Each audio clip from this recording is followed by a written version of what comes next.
Foucault, de alguma maneira, ajuda a amarrar essas discussões de imanência e transcendência, ética e moral, de uma maneira histórica, né? Porque o que é próprio das investigações do Foucault é justamente uma análise do sujeito sempre inserido dentro, como a gente viu no texto, né, de um contexto histórico que diz respeito tanto a regras de verdade quanto a relações de poder. E a gente vai ver do que se trata exatamente essa relação entre regras de verdade e relações de poder. Mas falando rapidamente do Foucault, né, tentando apresentar de uma maneira panorâmica a obra, o pensamento do Foucault. Né? O Foucault é um filósofo francês que viveu entre 1926 e 1984. Vocês vejam que o texto que que vocês leram, né, ele foi feito no último ano da vida do filósofo, né? Então foi realizado no início de 84 e publicado no final do ano, quando Foucault já tinha falecido. Então, né, filósofos contemporâneos, né, como Deleuze e Guattari, né, Lacan também, do século XX, muito próximos de nós. E Foucault foi um filósofo muito diferente dos outros, porque ele tentou trabalhar as suas questões da filosofia por meio de um método histórico, né, fazendo pesquisas históricas, para poder pensar algumas problemáticas da filosofia. E nessas problemáticas históricas, os temas que sempre interessaram a Foucault são temas muito próximos ao nosso campo psi, ao campo da psicologia, da psiquiatria, da psicanálise, porque Foucault, justamente, como ele diz nessa entrevista que vocês leram, ele se preocupou o tempo todo ao longo da sua obra com a temática do sujeito.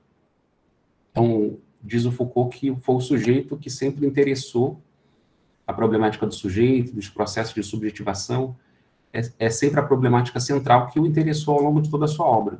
No entanto, o Foucault sempre mudou muito o seu próprio pensamento, né? Ele é um tipo de autor que estava sempre em luta contra si mesmo. Inclusive, tem um documentário muito interessante sobre Foucault, que vale a pena vocês darem uma olhada, se chama Foucault contra ele mesmo. É um documentário bem interessante, onde uma série de autores que estudam o pensamento dele apresentam um pouco o pensamento do Foucault. Então, nessa temática que sempre interessou Foucault, sobre o sujeito, né? Então, ele teve uma formação clássica na filosofia, foi muito influenciado pelo marxismo, né, como muitos filósofos foram na sua época, pelo existencialismo também. Quando Foucault fez a sua graduação em filosofia, ele também fez uma graduação em psicologia, ele foi licenciado em psicologia, então ele foi professor de filosofia também em algumas faculdades. Quando ele fez essa licença em psicologia, ele foi estagiário em serviços de saúde mental, né? Então ele estagiou em asilos, né, em hospícios, e foi aí que ele tomou um pouco, do ponto de vista prático, né, teve essa experiência com a loucura, né, com os internos, e foi uma temática que interessou muito ele, né, porque Foucault era homossexual, foi muito perseguido, né, muito discriminado na França nos anos 40, 50, né, uma França muito preconceituosa, né, muito homofóbica, sofreu muito na faculdade, né, ele estudou na principal faculdade de Paris, né, que é a École Normale Supérieure, e sofreu muito nesse período da graduação, né, chegou a tentar fazer terapia, tentou fazer análise, mas ele não se encontrou muito bem na psicanálise. E por causa do próprio sofrimento dele, né, e também pelo interesse dele pelas temáticas da psicologia, pelo estágio dele na saúde mental, ele começou a se interessar pela temática da loucura. Ele começou a se interessar também pela temática da psiquiatria, da psicologia, da psicanálise. E aí, a sua tese de doutorado em filosofia foi justamente uma análise histórica sobre a produção da loucura. Um livro chamado História da Loucura, que é um livro clássico, né? Hoje em dia considerado essencial para a gente entender essa temática da produção da loucura no Ocidente. Então, depois eu vou retomar algumas ideias desse texto, porque a gente discutir aqui. E depois o Foucault, Então, nesse livro, História da Loucura, ele foi, para pensar a produção da loucura, ele foi estudar, como eu disse, historicamente, a invenção dos asilos no Ocidente, a invenção dos hospícios, que são derivados dos antigos leprosários medievais e que teve a ver com a prática dos estados europeus de internar não só os loucos, mas todas as formas de delinquência, todas as formas de pessoas não conformes à norma social. Então, prostitutas, homossexuais, mendigos, miseráveis, criminosos, loucos e diversos outros magos, pessoas ligadas à astrologia. Todas as pessoas que eram perseguidas, né, pela norma social foram internadas a partir do século XVII. E só a partir da transição do século XVIII para o século XIX, particularmente com a figura do Pinel, do Philippe Pinel, considerado o pai da psiquiatria moderna, né? Ou seja, na época da Revolução Francesa, na transição do século XVIII para o século XIX, é que o Philippe Pinel foi nessas grandes instituições de internação e viu que era necessário separar os internos, ou seja, separar os criminosos de outras populações e os loucos. E aí o Pinel começa a construir esse discurso que é a psiquiatria, que na época era chamada de alienismo. Então, os alienistas era aquele que estudavam o problema da alienação mental, que para Pinel, para Esquirol, né, os pais da psiquiatria moderna, era considerado um distúrbio das paixões. Então, eram pessoas, no discurso deles, né, os loucos eram considerados pessoas que têm um distúrbio nas paixões, e por isso o exercício da racionalidade estava como que entravado, bloqueado. Então, o tratamento que se buscava era justamente separar os loucos dos não loucos, porque se pensava que a loucura, como o distúrbio das paixões, nasce de uma etiologia ambiental. Então, era necessário separar o louco do seu ambiente familiar, de trabalho, da sua cidade, dos outros, isolá-los, para então fazer uma espécie de tratamento moral, que era uma tentativa de curá-los. E como era esse tratamento moral? Basicamente, um discurso do médico sobre a própria loucura, escutando o louco, mas, sobretudo, classificando as diversas formas de alucinações, de delírios, e tentar convencer o louco de que ele era louco. E esse convencimento é pela palavra, como eu falei, pelo isolamento, mas também por técnicas como banhos, técnicas de tortura mesmo, né? Às vezes, inclusive, violência física contra as pessoas, para então convencê-las de que elas estavam no exercício dissociado da razão, em virtude de um excesso de paixões, de afetos. Então, é um tratamento moral. Então, como o próprio nome diz, era uma tentativa de moralizar os pacientes. Então, Foucault se interessa por essa história, né, que ele desce em detalhes, né, mostrando o surgimento dos asilos na Europa, porque ele está interessado no discurso psiquiátrico. Então, a gente já vê aí o interesse de Foucault por uma prática específica que tem a ver com o que eu falei sobre verdade, jogos de verdade, e relações de poder, que é o discurso psiquiátrico. Então, o discurso psiquiátrico, ele inventa a categoria de loucura, ou melhor, de desrazão, na medida em que esse discurso tenta jogar uma luz sobre as pessoas, separá-las entre si para distinguir quem é louco e quem não é. Então, o discurso psiquiátrico cria a própria entidade chamada loucura. Porque o fato de uma pessoa ver coisas que os outros não veem, escutar coisas que os outros não veem, e pensar coisas que a maioria das pessoas não pensam, né, pode ser concebido de maneiras muito diferentes. Mas quando surge, então, a psiquiatria, vai, então, criar esse discurso, que é o discurso da alienação mental, vai, então, criar esse objeto científico, que é a loucura. E esses personagens, que são os médicos psiquiatras, que vão, então, tratar e objetivar a loucura. Então, você veja a relação aí de Foucault com a questão da verdade, a verdade que é produzida por um jogo de verdade. Que jogo de verdade é esse? A psiquiatria, que então cria um objeto de conhecimento, um objeto científico chamado a loucura e os loucos. Então, a gente veja uma relação com a verdade, a produção da verdade por meio de um discurso, o discurso psiquiátrico. Mas, ao mesmo tempo, essa relação com a verdade, essa produção de uma certa verdade sobre os sujeitos, não está dissociada de uma série de práticas de relações de poder, que implica isolar o paciente do seu meio, isolá-los em asilos, uma prática de dominação, ou, se vocês preferirem, de poder, né? Porque no texto, né, o Foucault fala muito sobre essa diferença entre relações de poder e relações de dominação. A gente pode dizer uma relação de poder, né, entre os médicos e os pacientes, mas também os enfermeiros e os pacientes, os técnicos e o paciente, que produz essa entidade chamada loucura. Então, a loucura é produzida tanto por relações com a verdade, discurso psiquiátrico, mas também relações de poder, que são relações institucionais, relações políticas, o Estado naquela época, e por aí vai. Então, esse foi o primeiro livro do Foucault, então ele é interessado sobre o discurso psiquiátrico. Depois ele vai publicar um outro livro, chamado O Nascimento da Clínica, em 64, que é sobre o surgimento da clínica médica. O surgimento da clínica médica moderna, no século XVIII, que nasce de uma clínica que busca analisar os corpos, né, a profundidade dos corpos, e aí, veja, aí Foucault já sai da psiquiatria e vai para a medicina. Aliás, o próprio pai do Foucault era médico, cirurgião, né? Então, talvez o interesse do Foucault para essa questão da medicina, né, tenha uma influência aí familiar, né? Então, o nascimento da clínica médica, e aí, veja, aí já muda o discurso, já sai da psiquiatria e vai para a clínica médica, de maneira geral, que busca analisar os corpos, né, os corpos e a profundidade dos corpos. Mas, veja, também é um discurso, porque é um discurso que vai buscar, na profundidade do corpo doente, a etiologia das causas, né, a doença, né, no corpo, né?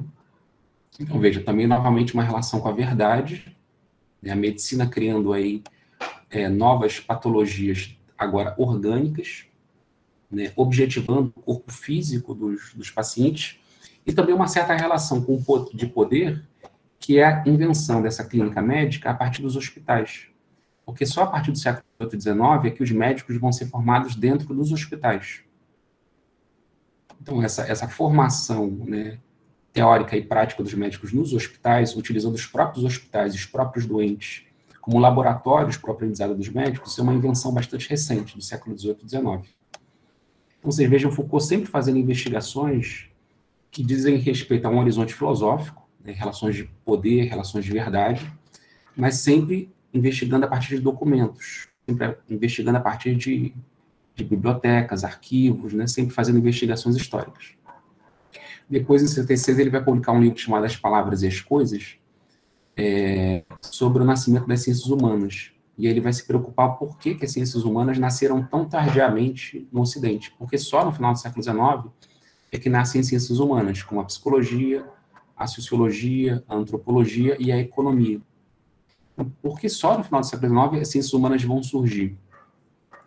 Então, Foucault vai analisar um pouco a arqueologia, né? Ou seja, as bases dessa objetificação de um novo tipo de objeto científico, que é o humano.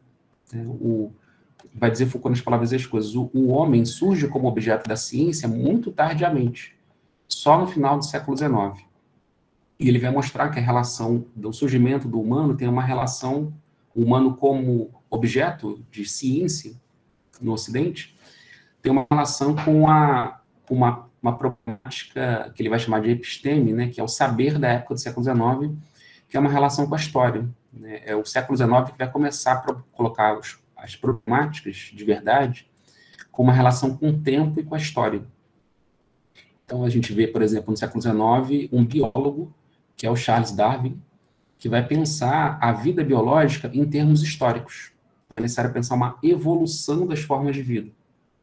Um autor na economia também importante, que vai colocar a temática da história, é o Karl Marx, que vai tentar pensar a economia não simplesmente como a produção de riquezas, mas mostrar como é que historicamente a produção de riquezas varia no modo de produção asiático, no modo de produção feudal e no modo de produção capitalista. Então, para entender o capitalismo, é necessário entender uma história dos modos de riqueza. Na linguística também, né, pensar uma evolução das línguas a partir de uma raiz indo-europeia. Então, a partir desse horizonte histórico é que surgem, então, as ciências humanas, que vão pensar que é o homem, né, humano, né. Bom, e aí, esse é o período chamado das investigações arqueológicas do Foucault. Arqueologia significa, na nomenclatura do Foucault, né, um estudo sobre o saber e sobre essas regras de verdade. Então, é uma coisa que vocês viram no texto, né, Foucault dizendo que ele se interessou sobre a constituição do sujeito a partir de práticas de saber e de poder. Como assim constituição do sujeito? É isso que eu falei, né? A constituição do sujeito louco, na psiquiatria, a constituição do sujeito doente, na medicina, a constituição do homem como objeto de saber pelas ciências humanas, Então, vocês vejam, são saberes, que são discursos que criam o seu objeto. Então, o objeto ele não preexiste ao discurso. É o discurso que vai produzir o objeto. E é assim, de certa maneira, em todas as ciências, né? O Foucault, por exemplo, no texto cita a matemática. É a partir de certas formulações dos matemáticos que surgem certos objetos na matemática. Na física, a mesma coisa. Então, Foucault está interessado nisso, né? Nos discursos que criam objetos. E, nesse caso, o objeto é um sujeito. O sujeito louco, o sujeito doente, o sujeito que pensa, né? Que varia na história, né? As ciências humanas. Isso é o Foucault que as suas investigações na década de 1960. Em 1970, na década de 1970, Foucault muda um pouco as investigações dele. Ele vai começar a fazer uma análise mais sobre as relações de poder. Então, veja, o Foucault da década de 60 está analisando as relações de saber e a relação do sujeito, a verdade que produz o sujeito. Na década de 70, ele vai pensar um pouco sobre como o sujeito é produzido por meio de relações de poder. Então, a análise dele varia um pouco para tentar pensar relações complexas de poder, que ele chama de relações estratégicas, e ele vai se inspirar muito no conceito do Nietzsche, né, que a gente viu aqui, um filósofo que influenciou muito Foucault, que é o conceito de genealogia. Então, genealogia, como a gente viu no Nietzsche, né, é uma busca de analisar a proveniência de um certo objeto. E, no caso, Foucault está analisando aí a proveniência das relações de poder que criam certas configurações subjetivas, né? Então, ele vai lançar, em 1975, um livro muito importante, muito conhecido, inclusive nós na psicologia estudamos bastante, que é o Vigiar e Punir, que é uma história da prisão, do nascimento da prisão, no século XVIII e XIX, né, que é o período que Foucault mais analisa. Ele vai mostrar como é que as prisões, como pena principal, né, para punir os criminosos, é uma coisa muito recente no Ocidente, do século XVIII para cá, e que os mecanismos que funcionam dentro das prisões funcionam nessas outras instituições, como, por exemplo, os quartéis, as fábricas, a família, os hospitais, a escola. Então, a escola, a prisão, os hospitais, os quartéis, as fábricas, têm uma certa disposição arquitetônica, uma certa disposição de práticas muito similares, que o Foucault vai chamar de práticas disciplinares. Então, são práticas, relações de poder que tentam disciplinar os corpos, tentam extrair deles um trabalho útil, seja um trabalho nas escolas, nas fábricas, nas prisões, nos hospitais, na família, tenta tirar dos sujeitos um trabalho útil e, ao mesmo tempo, tenta docilizá-los politicamente. Então, veja, Foucault já vai para uma análise menos do saber e mais das relações estratégicas.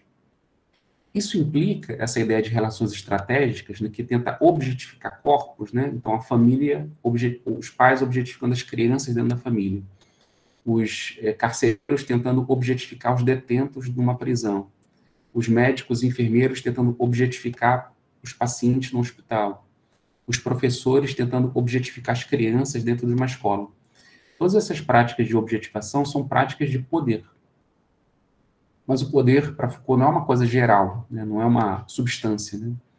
Para Foucault, é exatamente, né, Clara, a ideia do panóptico, né?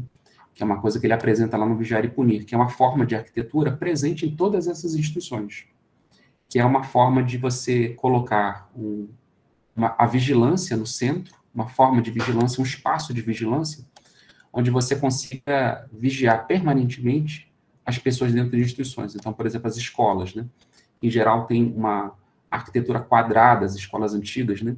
Onde as salas de aula ficam na periferia, e no centro fica um espaço vazio para que o olhar possa circular livremente dentro desse espaço vazio, de modo que num pátio de escola, que pode ter, sei lá, 20 salas de aula ao longo dessa periferia circular ou quadrada, um único carcereiro ou um único vigilante pode vigiar todos os alunos que eventualmente possam sair da sala de aula. Então, você veja, é uma técnica de olhar que permite uma visibilidade absoluta sobre os sujeitos. Então, veja, ser vigiado, ser observado, muda as práticas das pessoas. A gente vê isso hoje no Big Brother, por exemplo. Pessoas que são vigiadas 24 horas por dia, elas se transformam, porque elas interiorizam o olhar de vigilância. Então, no Big Brother, a gente vê isso, né? que as pessoas fazem o que os outros esperam que elas façam. Elas querem ganhar um jogo. Então, ali tem toda uma teatralidade ali, o jogo, né, que se diz no programa, para que tem a ver com a interiorização do olhar, de vigilância. Nas instituições disciplinares é algo similar, né? Mas não no sentido de que você vai ganhar um prêmio por isso, mas simplesmente você vai sobreviver ou vai, de certa maneira, também avançar, por exemplo, na escola, né? Passar de ano, essas coisas todas. Mas, de qualquer maneira, o mais importante na questão do panóptico, nas relações de poder disciplinares, é você interiorizar esse olhar da vigilância para que você mesmo se discipline. Então, para que o poder político tenha menos, gaste menos, é uma questão de economia política, de economizar dinheiro e tempo, esforço. Em vez de o professor ficar disciplinando o tempo todo os alunos vão interiorizando a disciplina, para que o poder seja cada vez mais sutil. Então, quanto mais o poder for sutil e invisível, mais ele vai ser eficaz. Então, são essas análises que o Foucault vai fazendo do poder. Então, veja, é uma análise muito minuciosa. Então, não existe poder em geral para Foucault, existem práticas. Então, para Foucault, poder é exercício, poder é prática. Então, ele não coloca a sua análise filosófica em termos de um poder geral, mas ele quer analisar práticas específicas de poder, que ele chama de relações de força ou relações de poder. Práticas. E essas práticas, obviamente, incluem as resistências. De que maneira os detentos resistem dentro de um presídio? De que maneira os pacientes no hospital resistem ao poder médico? De que maneira os alunos resistem ao poder pedagógico nas escolas? E por aí vai. Então, veja, não existe relação de poder sem ter uma resistência, um corpo que resiste a esse poder. Daí a gente já vê uma pista para entender a discussão desse texto de hoje, né? O poder objetifica os sujeitos, mas os próprios corpos resistem a esse poder. Porque se eles não tiverem uma mínima margem de manobra, um mínimo espaço de resistência, eles não são exatamente sujeitos, né? Sujeitos livres. Então, não estamos lidando aqui com robôs, estamos lidando com pessoas que... Porque para que os sujeitos possam internalizar a vigilância, internalizar o poder, se vigiarem, se disciplinarem, para que o poder seja econômico, nesse sentido que eu estava falando, é necessário que haja uma liberdade dos sujeitos. Ou seja, que o sujeito possa se construir minimamente de maneira livre diante dessas regras, tanto de saber quanto regras de poder. Então, Foucault fala, então, nesse momento dessa resistência, né? Um outro livro que ele publica depois, em 1976 em diante, até 1984, é a coleção, né, da História da Sexualidade, né? Que ele publicou 3 volumes e recentemente saiu, agora póstumamente, o volume 4. Que ele quer pensar uma história da construção do sujeito no Ocidente enquanto sujeito de sexualidade, um sujeito de desejo. E ele faz uma análise bem longa, né? E aí é que a gente começa a discussão do texto de hoje, né? Porque na História da Sexualidade, o volume 1, ele tenta analisar, esse foi o período que ele mais analisou, que é o período do século XVIII e XIX, que é a modernidade, né? Então ele vai mostrar como é que a sexualidade era construída pelo poder médico e pela saúde coletiva no século XIX, como uma forma, né, inseriram nesses mecanismos disciplinares de controle dos sujeitos. Então, por exemplo, a psiquiatria vai começar, em 1860, a psiquiatria define a categoria de homossexualidade. Em 1870, eles começam a definir as categorias de perversões sexuais, os desvios da sexualidade normal. Então, veja, aí começa a ter toda uma preocupação dos médicos com a sexualidade. E por que a medicina vai começar a problematizar a sexualidade? Como uma forma de produzir sujeitos segundo uma norma científica, que é uma norma também moral, uma norma da sociedade europeia. Então, aí Foucault vai mostrar isso, né? Como é que o sexo, ele na verdade é um dispositivo de poder no Ocidente, na modernidade tardia, do século XVIII e XIX. É um dispositivo de poder onde as pessoas vão se regulando segundo normas sexuais reguladas pela medicina. E também fomentadas pelo Estado. Então, digamos, a crítica que o Foucault faz na década de 60, a chamada revolução sexual que existia no Ocidente, né?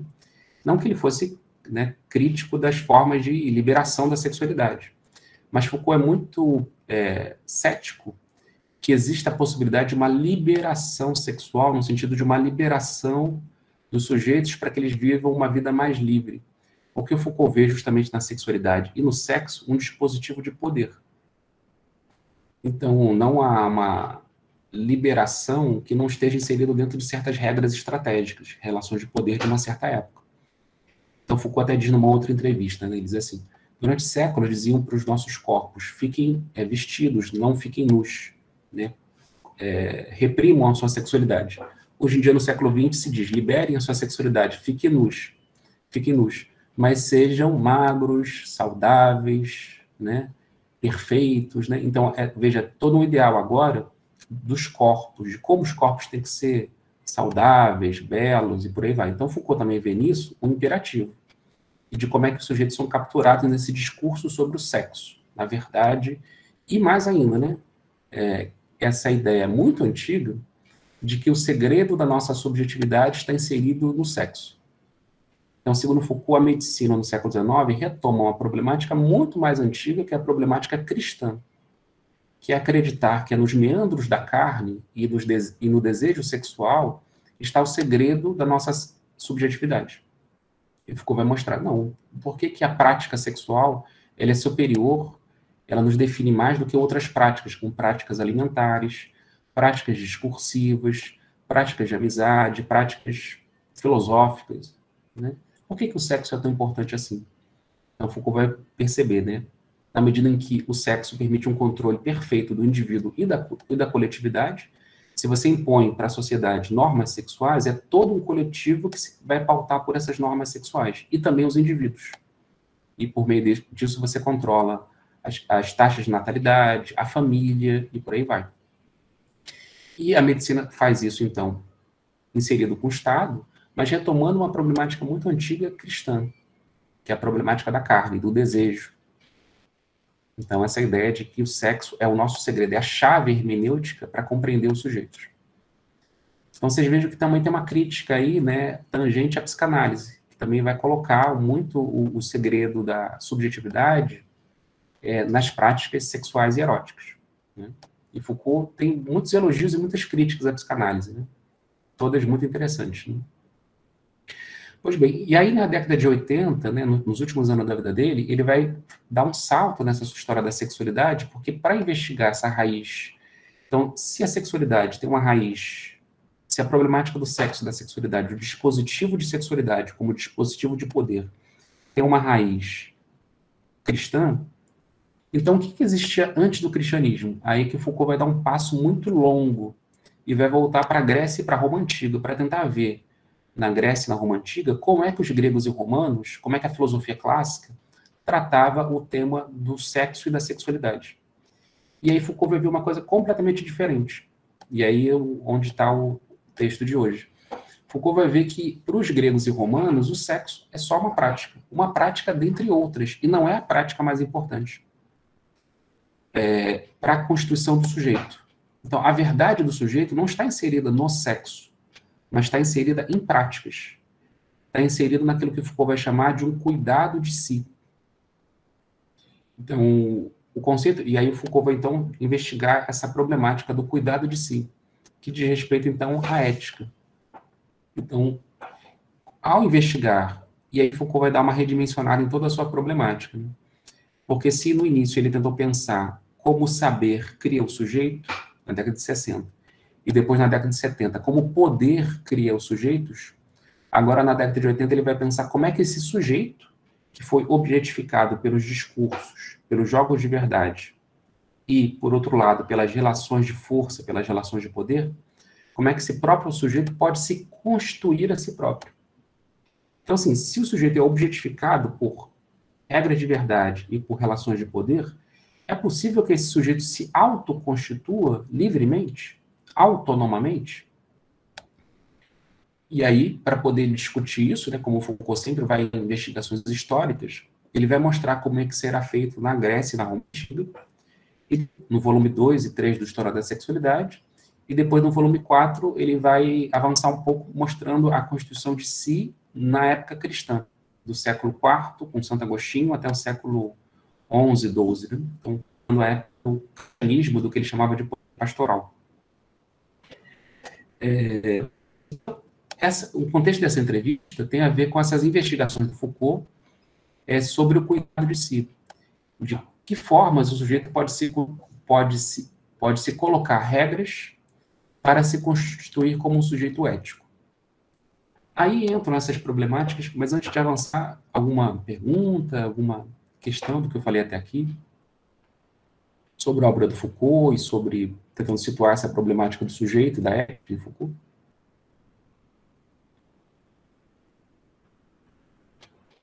Uma pergunta, algum comentário?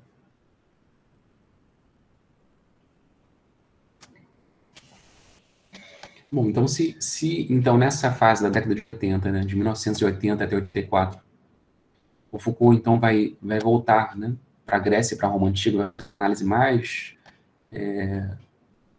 no passado, né, pegando aí o século IV a.C., com a figura de Sócrates, até o século III depois de Cristo, mais ou menos, né, ele vai tentar pensar essa ideia de como o sujeito pode se constituir como sujeito livre, independente, ou melhor, não independente, mas de maneira autônoma com relação a essas regras que vêm da cidade, com as suas relações de ser e com as suas relações de poder. Então, e aí o Foucault vai descobrir coisas muito interessantes, né? Ele vai descobrir, por exemplo, isso que eu estava comentando com vocês. O sexo e as práticas sexuais não são tão importantes. Para os gregos, né, por exemplo, para algumas escolas de filosofia, como, por exemplo, para o ismo e depois para o estoicismo e para o epicurismo, que são escolas de filosofia da Grécia Antiga, posteriores a Sócrates, né, que todas vão ter uma influência socrática muito forte, né?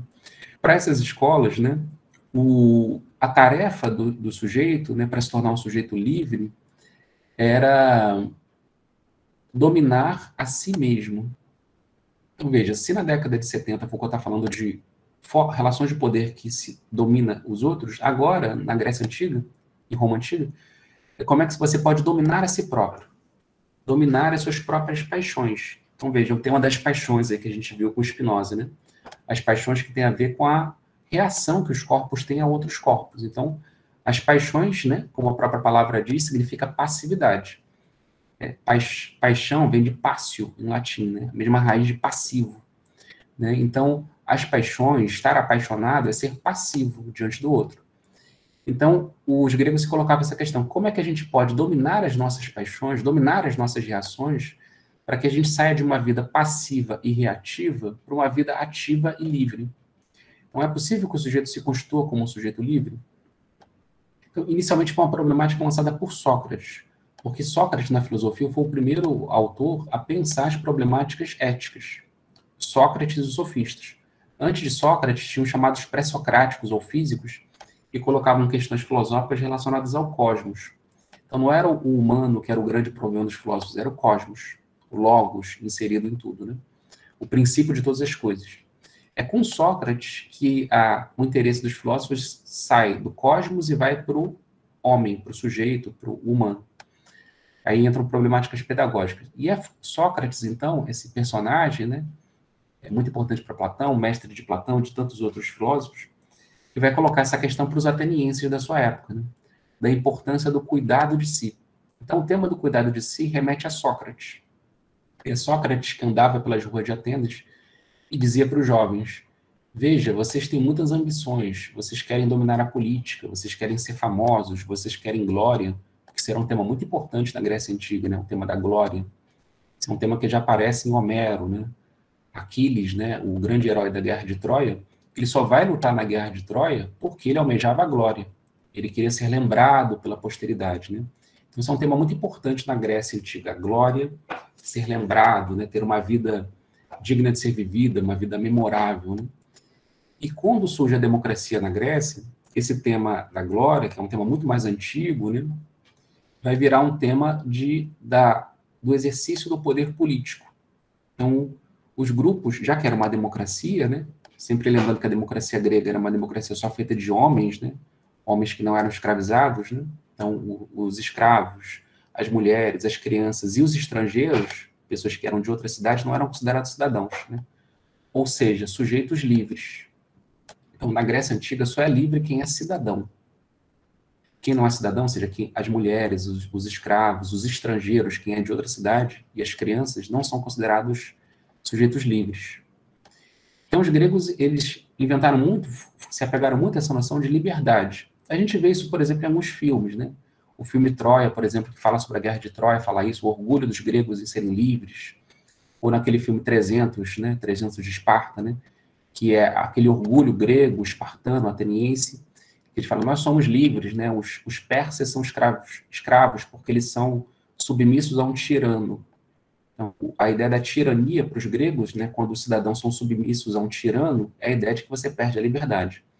Então, na democracia grega, eles eram muito ciosos. E aí, se você pega essa ideia da liberdade política e junta com um tema antigo da glória, e também um tema ainda mais antigo, que é o tema da areté, que é o tema da excelência, né, que é um tema ético pré-filosófico, areté. Acho que eu mencionei aqui em alguma aula, né, que aparece em Homero, em Hesíodo, né? Areté em grego significa excelência, que se traduz como virtude, né? Então os gregos sempre buscavam assim, qual é a tua virtude? Como é que você desenvolve a sua areté? E cada um tem a sua areté, né? Aquiles, por exemplo, tem a areté, a excelência, que é a coragem.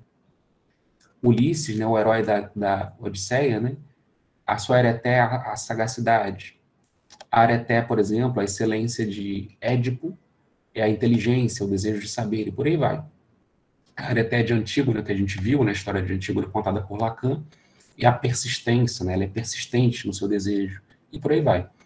Então, o tema da excelência da areté, no horizonte democrático, virou o tema de você se constituir como um sujeito livre, ou seja, você não só viver a liberdade que o Estado confere, mas você também ter uma liberdade interior.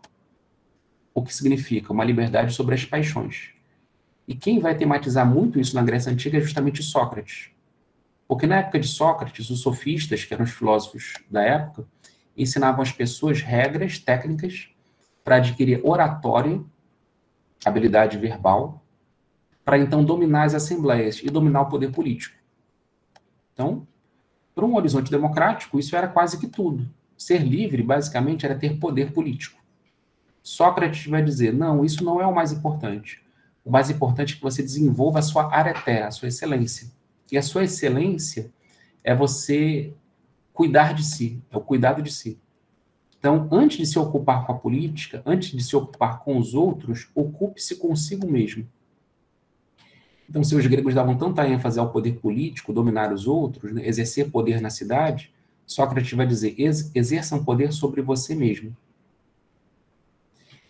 antes de dominar, exercer poder sobre os outros. Então, Sócrates, e depois toda essa tradição vai mostrar, né, para que você possa ser um bom pai, um bom marido, um bom senhor de escravos, né, porque os cidadãos da Grécia tinham escravos, né, para que você seja um bom governante, para que você possa exercer cargos públicos, você tem que ser, sobretudo, saber dirigir a si próprio. Então, para poder dirigir os outros, você tem que poder dirigir a si mesmo.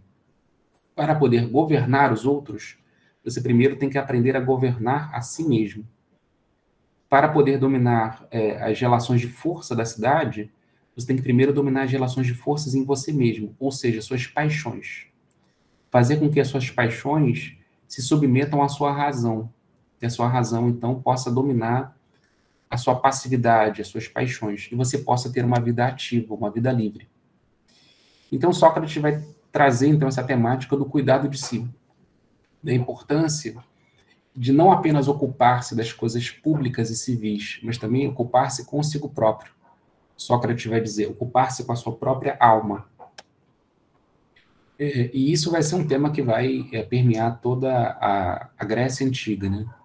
E uma série de escolas que vão derivar de Sócrates, né? Como o platonismo, né? Platão, a escola aristotélica depois, a chamada peripatética também, o cinismo, o estoicismo, o epicurismo, são diversas escolas diferentes que nascem desse tronco comum que é Sócrates, né? E todas elas, nas suas diversas, na sua diversidade teórica, conceitual, de problemas, todas elas vão colocar essa importância da ética. a importância de dominar a si próprio e de se constituir. Uma construção autônoma. Uma construção de si próprio. Então, vejam que é uma espécie, né? Então Foucault faz uma análise aí, né? Semelhante a essa que a gente viu na aula passada de Deleuze e Guattari sobre a questão do corpo sem órgãos, né? Porque Deleuze e Guattari dizem, né, que o corpo sem órgãos é uma dobra. Então, Foucault vai pensar um pouco isso na Grécia Antiga, né? Então, se Deleuze e Guattari tentam pensar mais num horizonte moderno e contemporâneo, Foucault vai pensar isso historicamente, lá como isso foi feito na Grécia Antiga, né? Como é que o sujeito podia... Então, que ideia de dobra é essa, né? Dobra ética. O que é essa dobra ética que Foucault está falando? É a ideia de que na cidade, né, na cidade grega, né, que a gente está falando, existem regras de verdade. A própria filosofia é um tipo de relação com a verdade. Você tem regras de verdade. Mas não só a filosofia, também a pedagogia que existia na época, a arte, o teatro, a própria política. Veja, na Grécia Antiga tem vários discursos. A gente estava falando antes sobre os discursos da modernidade ocidental, né? O discurso psiquiátrico, o discurso médico, o discurso das ciências humanas, o discurso das ciências. Na Grécia Antiga também tem outros discursos. E esses discursos criam regras de verdade. Então significa que a verdade depende de discursos. Não existe de verdade em geral, né? A verdade é sempre criada por discursos, práticas discursivas, que criam um certo horizonte do que é verdadeiro e do que não é. Então, veja, a própria ideia de verdade varia de acordo com o discurso e varia de acordo com a época. São os discursos que criam regras de verdade, do que é verdade e do que não é. Então, isso existia na Grécia Antiga. Mas também existia na Grécia Antiga relações de poder. Relações de poder, inclusive, muito próprias. Então, que dizem respeito ao Estado grego, à democracia grega. Então, essa ideia de que as mulheres não eram facultadas ao exercício da cidadania. Veja, é uma relação de poder, onde o Foucault até menciona no texto, né? A relação de poder para as mulheres era uma relação de verdadeira dominação, porque elas não tinham praticamente nenhum espaço de manobra, a não ser dentro de casa, na vida privada.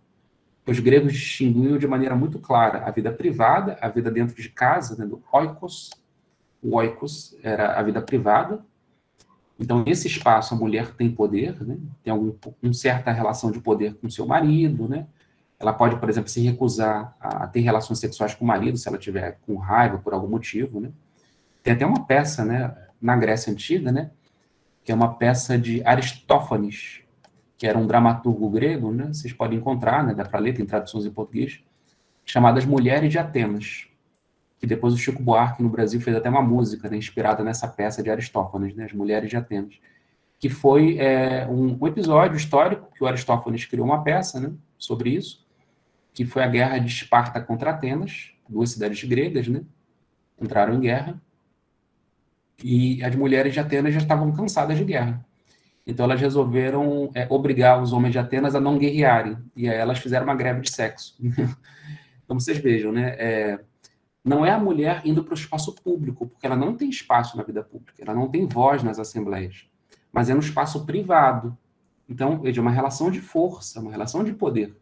Elas queriam influenciar a cidade, evitar a guerra, fazendo greve de sexo, né? Elas se uniram coletivamente para obrigar os homens atenienses a não entrarem em guerra. Então, é mais ou menos o que o Foucault fala no texto. É uma relação de dominação, mas que existe ainda uma mínima margem de manobra nesse espaço confinado, nesse espaço restrito que é a família, que é a casa, o oikos. Da mesma maneira, os escravizados na época, né? Que não era uma escravização baseada na raça, mas era uma escravização baseada na guerra, né? Então, todos os que perdiam guerra se eram escravizados, né? Enfim, existia um tráfico de escravizados, pessoas de diversas nacionalidades, diversos países. E mesmo o escravo tinha alguma certa relação de manobra, embora fosse uma relação de dominação. As crianças, os estrangeiros, a mesma coisa. Então, o espaço da casa e o espaço da cidade. Então, aí a gente já vê essa distinção que ficou falando no texto de relação de poder e relação de dominação. A relação de dominação é uma relação de poder, só que é uma relação de poder onde tem pouquíssimo espaço para manobra, ou seja, pouquíssimo espaço para uma autoconstituição de si.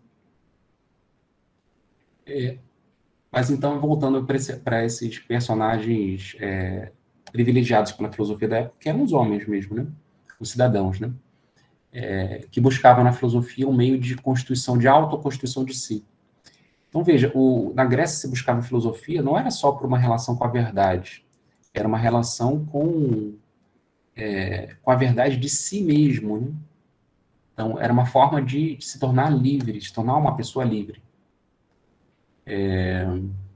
Então, nessa relação de poder, né, obviamente, o sujeito que tenta dobrar as forças para construir em si mesmo, ele está objetificado por discursos, como eu falei, da filosofia, da pedagogia, da medicina da época também, que existia, e por relações de poder da época, né, as relações com a cidade, as relações com os homens, né, e aí Foucault vai analisar, por exemplo, as práticas eróticas na Grécia Antiga, que implicavam o homoerotismo, então não existia essa categoria de homossexualidade, que, como eu falei para vocês, é uma categoria moderna, médica, psiquiátrica moderna, do século XIX, mas existia relações amorosas entre homens.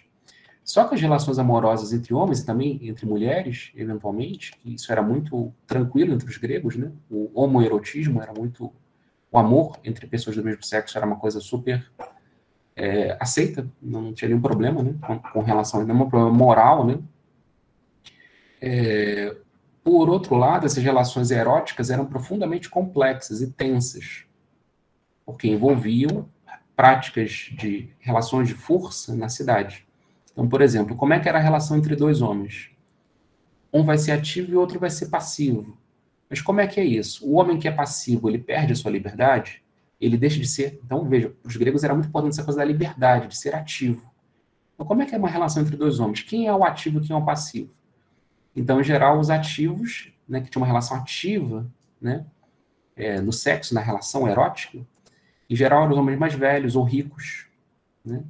E aquele que tem uma relação de passividade eram os homens mais jovens, pobres e por aí vai. Então, era uma relação tensa. Então, Foucault mostra isso no volume 2 da História da Sexualidade, né? Que as práticas eróticas envolvem toda uma dinâmica de relações sociais da Grécia Antiga. Relações de poder. Ou seja, quem é superior, quem é inferior, quem é ativo e quem é passivo. E aí cria toda uma tensão nas relações eróticas.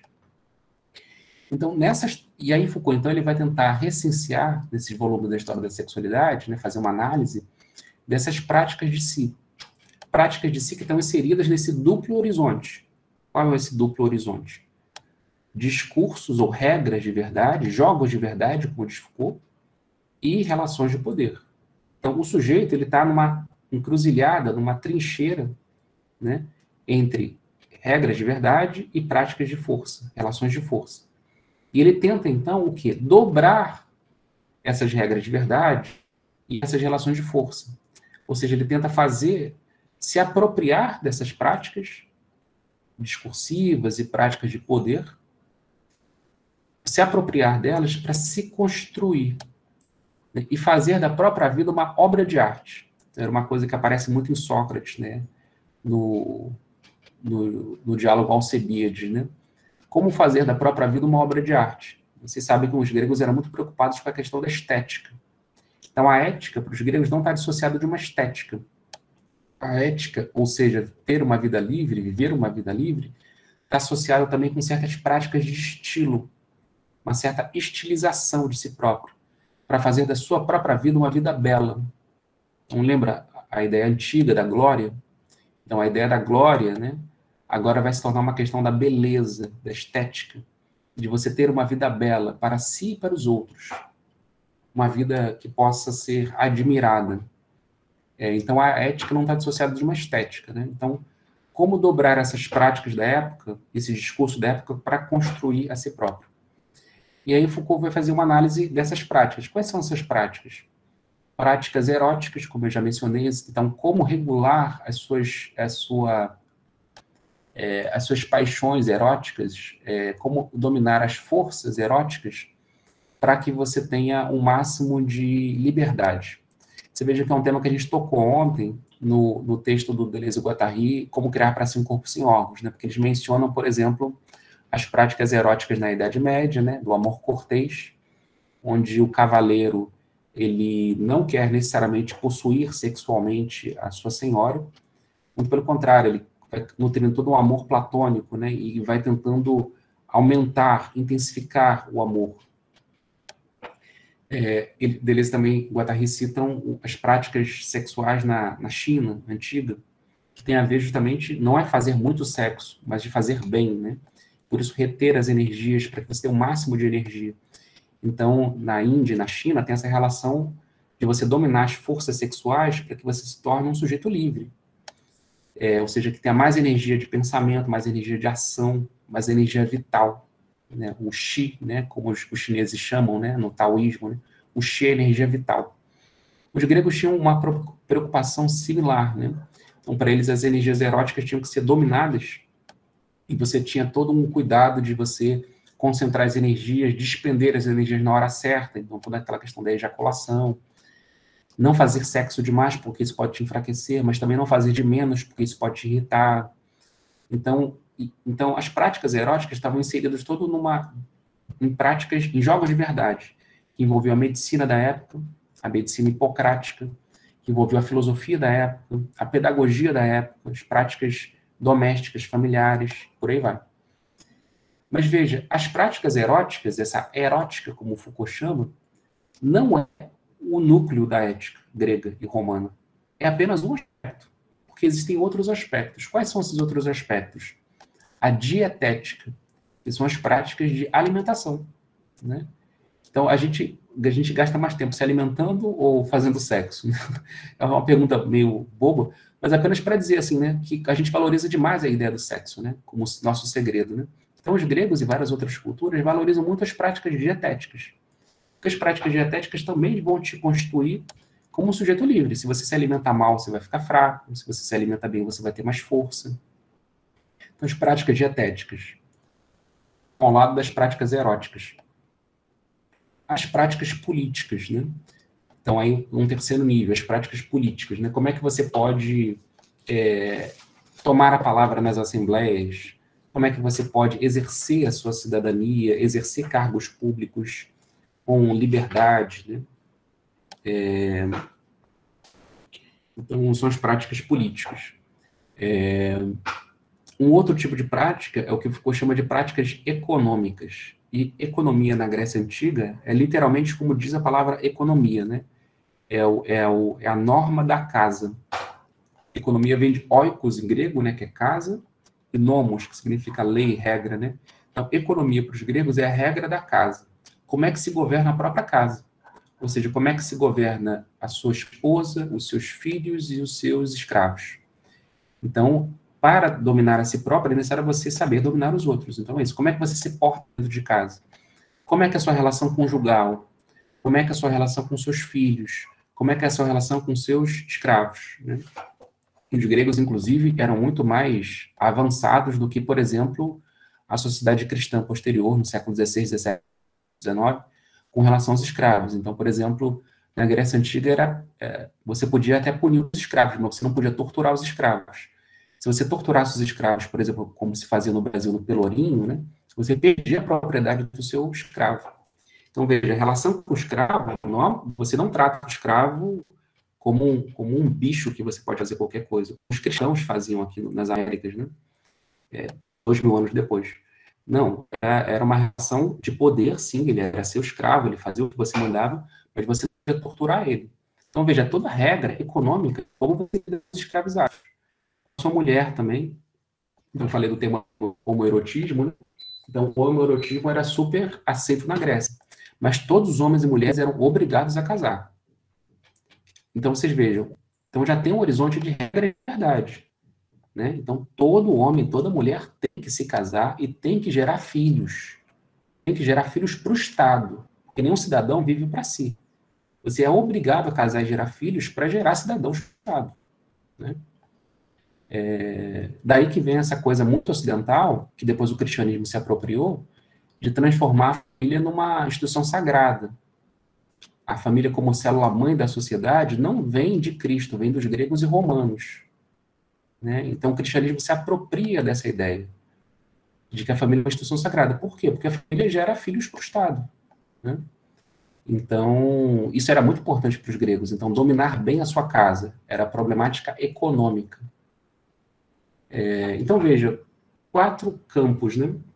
O campo da dominação do sexo, das práticas eróticas, a problemática da dietética, a problemática política, de como exercer poder na cidade, a problemática econômica, né, como você se constitui dentro de casa, né, se domina dentro de casa e domina outros que estão subordinados a você dentro de casa, como é que você governa a sua casa.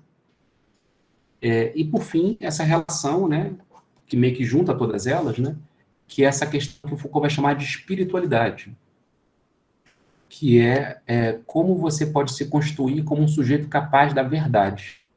Então, é possível que o humano alcance a verdade, e alcançando a verdade, essa verdade vai te transformar.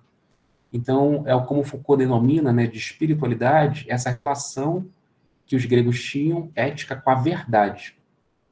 Então, de Descartes em diante, ou seja, na modernidade, a gente tem uma relação com a verdade, segundo Foucault, que é da ordem da objetificação. Descartes em diante criam regras para você objetivas para você alcançar a verdade. Mas da Grécia Antiga até Descartes, a relação com a verdade não é uma relação de objetificação. Você não segue métodos, regras para alcançar uma verdade objetiva. Você segue regras e métodos para alcançar uma verdade que te transforma. Então, não é uma objetividade da verdade.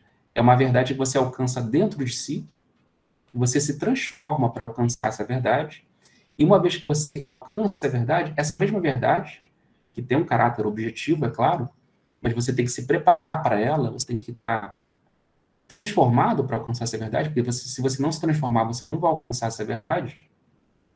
Essa verdade então, vai te converter, é o tema da conversão, que depois também vai ser retomado pelo cristianismo de uma outra maneira. Por que vai ser retomado de uma outra maneira? Porque o tema da conversão, no cristianismo, Foucault cita isso no texto, a conversão se torna um problema de renúncia. Renúncia às suas paixões, renúncia aos seus desejos, renúncia aos outros, renúncia a certas relações e, no limite, renúncia à própria vida, a essa vida terrena, para alcançar uma salvação depois da morte. Só que para os gregos não era assim. Os gregos, a relação dos gregos com a espiritualidade não era uma relação de renúncia, muito pelo contrário. Era uma relação positiva, onde o sujeito tinha que encontrar as próprias regras para se constituir a si próprio. Até aí, alguma pergunta, pessoal? Alguma dúvida? Alguma questão? Professor, eu ainda não entendi muito bem o que são esses jogos de verdade. É verdade nesse horizonte que o Foucault chama da espiritualidade, né?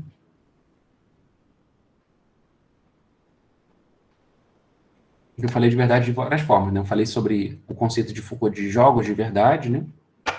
Os jogos de verdade têm a ver com as regras dos discursos. Então, cada época tem os seus discursos. Cada época cria a sua própria verdade, de acordo com as suas próprias regras. Um exemplo que Foucault dá, né, para a gente entender o que significam esses jogos de verdade. Tem um texto de Foucault, um texto fininho, muito bacana, assim, para quem quiser conhecer mais o Foucault, né, se aprofundar mais o Foucault, que se chama A Ordem do Discurso, que foi a palestra, a aula inaugural do Foucault no Collège de France. Quando ele virou professor do Collège de France, ele pronunciou essa conferência chamada A Ordem da Verdade, A Ordem do Discurso, desculpa. E nesse texto, A Ordem do Discurso, Foucault diz o seguinte sobre as regras de verdade. Ele diz que as regras de verdade são formas discursivas que criam regras para dizer o que é verdadeiro e o que não é. Por isso que Foucault diz que é um jogo. Porque em cada época esse jogo muda. Então ele dá um exemplo na Ordem do Discurso do Mendel, daquele biólogo, não sei se é alemão, né, que é o Gregor Mendel, que ele diz que ele é o chamado pai da genética. Acho que vocês devem ter estudado um pouco sobre o Mendel na escola, né, no ensino médio, né? O Mendel era um monge, né, e biólogo que estudava hereditariedade. Ele quis estudar como é que certos caracteres hereditários, biológicos, né, eram passados de geração para geração. E ele é o pai da genética, né? E ele fez testes, experimentos com ervilhas, né? Bom, aí o Mendel provou, né, que, de fato, existem caracteres herdados, né? Claro que ainda não existiu o DNA, que só foi descoberto no século XX, mas o Mendel ele criou essa ideia de gene, né, de germe, né, que define a hereditariedade. Só que a biologia do século XIX não tinha espaço por genética e de hereditariedade. Então Foucault diz assim, as regras da verdade da biologia do século XIX não permitiam que o discurso de Mendel fosse considerado verdadeiro. Então Foucault diz assim, né, Mendel dizia a verdade, mas o que ele dizia não estava no verdadeiro. Então, isso define um jogo de verdade. Você pode dizer a verdade, mas naquela época específica, naquela circunstância, aquilo não é considerado verdadeiro, ainda. Então, é necessária uma mudança nos jogos de verdade para que o discurso de Mendel, a hereditariedade, a genética, pudesse entrar dentro do edifício da biologia. A biologia da época não tinha como, no século XVIII, XIX, assumir a problemática do Mendel. Então, Mendel dizia a verdade, mas não estava no verdadeiro. Então, tem essa dimensão, a verdade inserida dentro de jogos de verdade, né? Que isso varia de cada época histórica. Então, Foucault fala isso no século XIX, XVIII, mas também fala isso lá na Grécia Antiga. Era um pouco isso a sua dúvida? Ou tem a ver mais com a questão da verdade na dimensão ética dos gregos? Não, era isso, eu já entendi. Obrigada, professor. Então, se cada época tem tem certos jogos de verdade, no contexto específico da ética antiga, que Foucault está discutindo no texto, no que ele chama de espiritualidade, a verdade adquire aí um outro contexto. Então, não é mais a verdade inserida em jogos de verdade, discursivos, de uma certa época, de uma certa conjuntura, mas tem a ver com uma verdade do sujeito, e mais, uma verdade que transforma o sujeito. Então, uma verdade que tem um valor ético. Então, não é qualquer verdade, é uma verdade que te transforma. Então, veja, o exemplo que eu dei moderno, da biologia de Mendel, né? A gente pode achar muito interessante a genética, tá? Mas isso não necessariamente nos transforma enquanto sujeitos. É apenas um discurso que fala sobre a objetividade das plantas, dos animais, da hereditariedade, né? Hoje em dia está muito na moda as pessoas fazerem testes genéticos, né, para descobrir a sua ancestralidade e tal, né? Mas em que medida isso te transforma? Né? Você saber que parte dos seus genes vem de certas regiões do planeta é uma verdade meio objetiva. Ok, você pode até tentar, descobrindo que sua genética vem de uma certa região do planeta, né? Sei lá, da África ou da Europa, você sintetizar como homem ou a mulher de raiz europeia ou africana. Mas o que nos define mais são outras coisas, né? Discursos, práticas, né? Então, para os gregos, né, a verdade, nesse contexto que Foucault fala da ética, da espiritualidade, é uma verdade que transforma o sujeito. Daí espiritualidade, né? Porque espírito é pensamento, né? Então, espiritualidade é você buscar um pensamento que te transforma. Então, é diferente de como a gente tem uma relação com a verdade na modernidade, né? Que a gente tem uma relação com a verdade objetiva. Então, os gregos pensavam a verdade como alguma coisa subjetiva, que te transforma. E daí, né, tem uma série de técnicas, né, que os gregos vão recensear, né, que está lá em Sócrates também, mas também nos cínicos, nos epicuristas, que é práticas, por exemplo, práticas discursivas, né? Mas veja, não é mais a prática discursiva do jogo de verdade, é a prática discursiva do sujeito consigo próprio. Então, uma prática que os gregos faziam, né, que esses filósofos faziam, era a prática do hiponemata. Hiponemata é a prática das anotações, do diário íntimo, do jornal íntimo, do diário mesmo. De você anotar frases, palavras que são importantes para você. Então, é como a gente faz, né? Muita gente tem essa prática mesmo hoje, né, do diário íntimo, né? Que é você anotar frases que são importantes para você, uma citação que você acha importante. Mas veja, não é qualquer citação, é uma citação que vai constantemente te lembrar de uma verdade importante para você. Então, os gregos tinham essa prática de anotar frases importantes, máximas, né, conceitos, para eles estarem constantemente relendo. Então, você cria um livro seu, né, o diário íntimo é um pouco isso, né, o hiponemata, né? Você cria um livro que diz respeito às verdades que são importantes para você. Então, assim como eu falava da dietética, né, da importância de você se alimentar bem, também é importante você alimentar a sua razão, o seu pensamento. Então, o hiponemata, o diário íntimo, era uma forma de alimentação da própria mente, do próprio pensamento, com palavras, conceitos e máximas que te fortalecem, que fortalecem a sua mente. Nessa luta da mente, da razão, contra as paixões, para você se dominar a si próprio. Então, aí tem uma série de temas que aparecem na filosofia estoica, né? Por exemplo, de a meditação sobre a morte, de você estar meditando constantemente sobre a morte, porque você sabe, então, você vai assumir isso para você, que a vida é passageira, que todas as coisas terão que ser abandonadas, que você vai enfrentar a morte. Então, diante da morte, se você meditar sobre a morte, você vai cada vez mais relativizar uma série de valores que são importantes para você. Então, você não vai se irritar tanto numa discussão, porque você sabe que tudo aquilo é passageiro. Você não vai ser uma pessoa tão ambiciosa, porque você sabe que as ambições são muito passageiras, né? Todo mundo vai morrer. Você vai se ocupar com as verdades eternas, as verdades da alma, né? Então, enfim, então os gregos eles vão construir uma série esses filósofos gregos, né, técnicas de constituição de si. Então vocês vejam, né, retomando esse exemplo do hiponemata, né, se eu começo a anotar frases que me interessam, essas frases vêm da onde? Vêm de discursos da época, filosóficos, pedagógicos, médicos, né?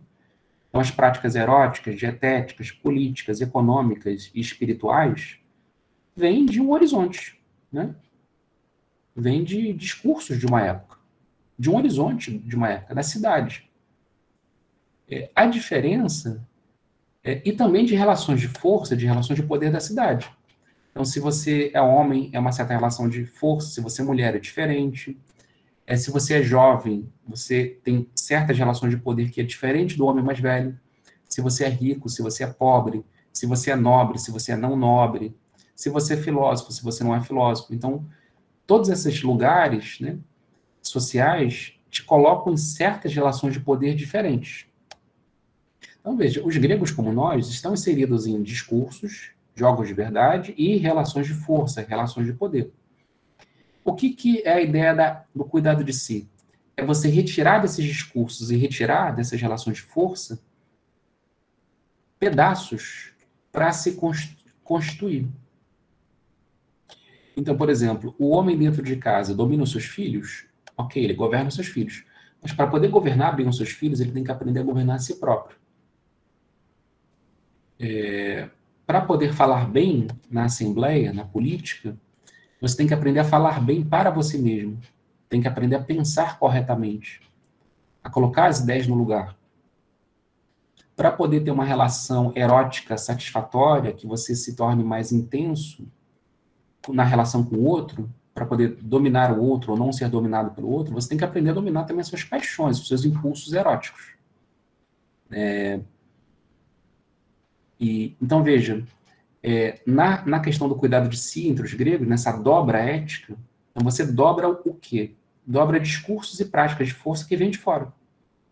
Então, você está inserido no horizonte moral, ou seja, um horizonte das regras da cidade. A cidade tem suas regras morais, seja da ordem da verdade, seja da ordem do poder.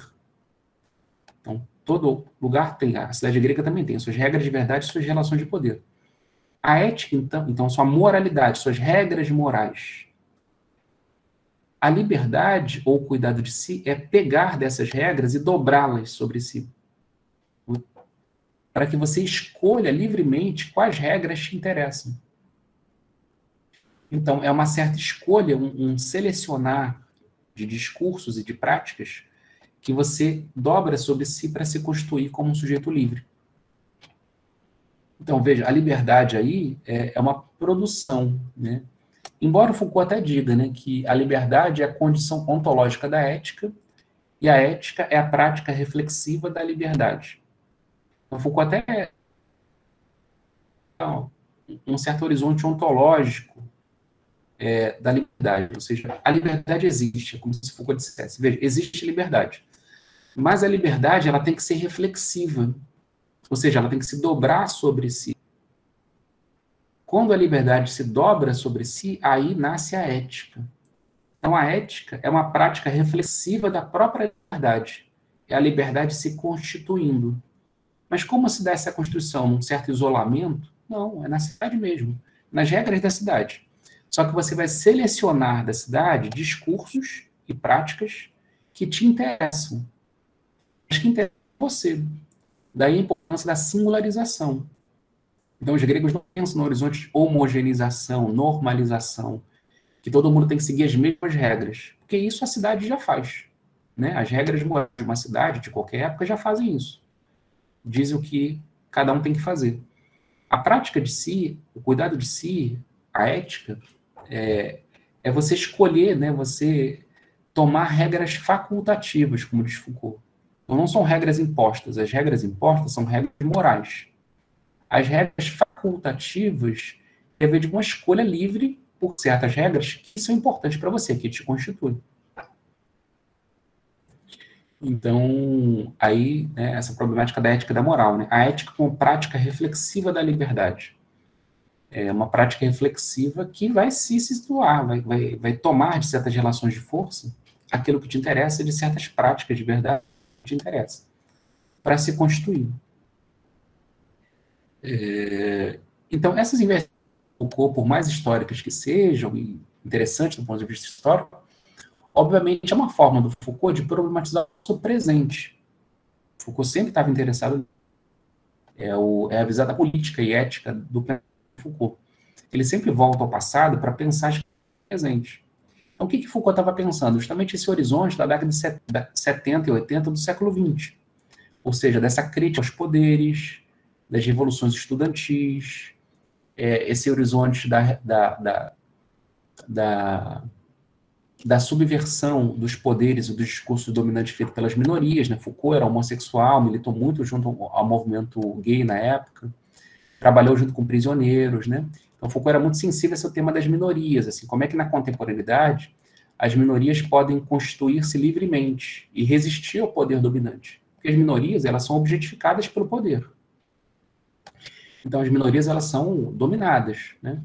Mas como é que esses sujeitos minoritários, esses corpos minoritários que estão fora de uma regra geral, né? Claro que, do ponto de vista qualitativo, eles são maioria.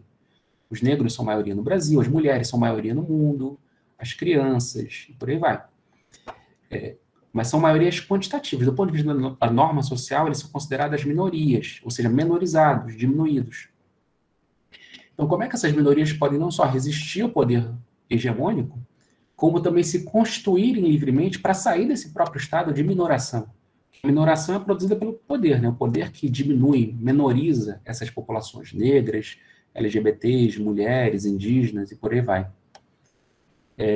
Então, quando Foucault vai para a Grécia Antiga, ele quer encontrar pistas para a gente pensar a ética hoje, na nossa época. Como é que nós podemos nos construir sujeitos livres hoje? Como é que nós podemos construir regras facultativas onde a gente possa criar a nós mesmos e fazer da nossa vida uma obra de arte? Por isso que Foucault chama de uma estética da existência. Então, a existência não é dada, ela tem que ser produzida.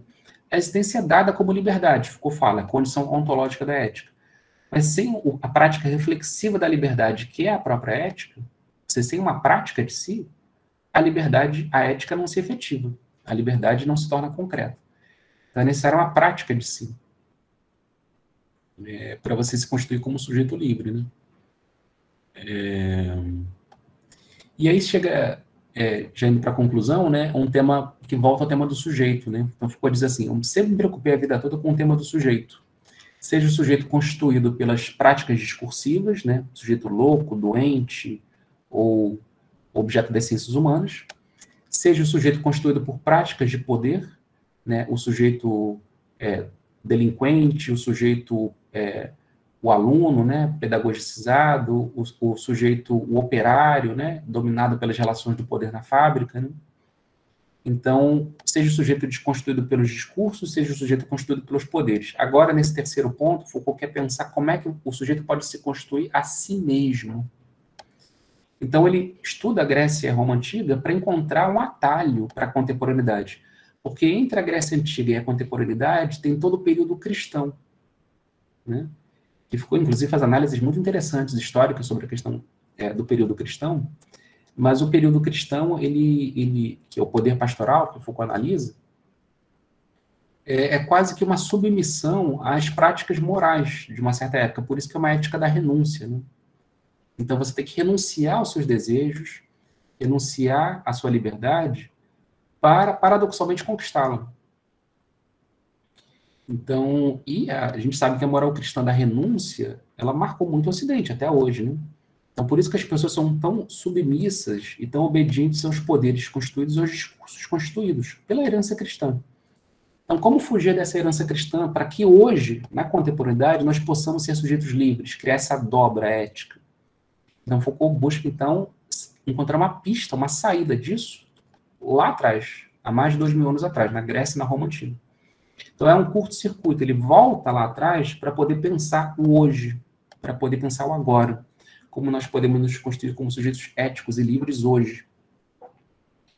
Então, Foucault traz esse horizonte. Então, nessa entrevista ele não fala muito isso, né?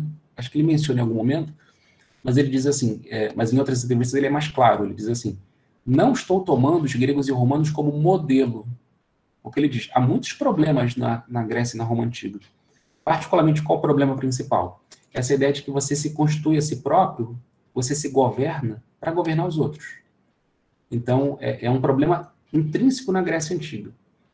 O governo de si, você só governa a si próprio para poder bem governar os outros, a sua casa ou a cidade, a economia e a política. Né? Então, Foucault fala assim, olha, não toma os gregos como modelo. Mas nos gregos e nos romanos há pistas interessantes para que a gente possa encontrar hoje, na contemporaneidade, regras facultativas para uma autoconstituição de si, para uma estética da existência.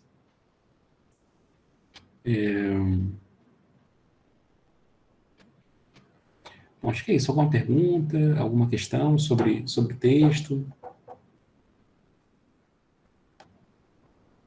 Ou sobre o que eu falei até aqui? Alguma dúvida?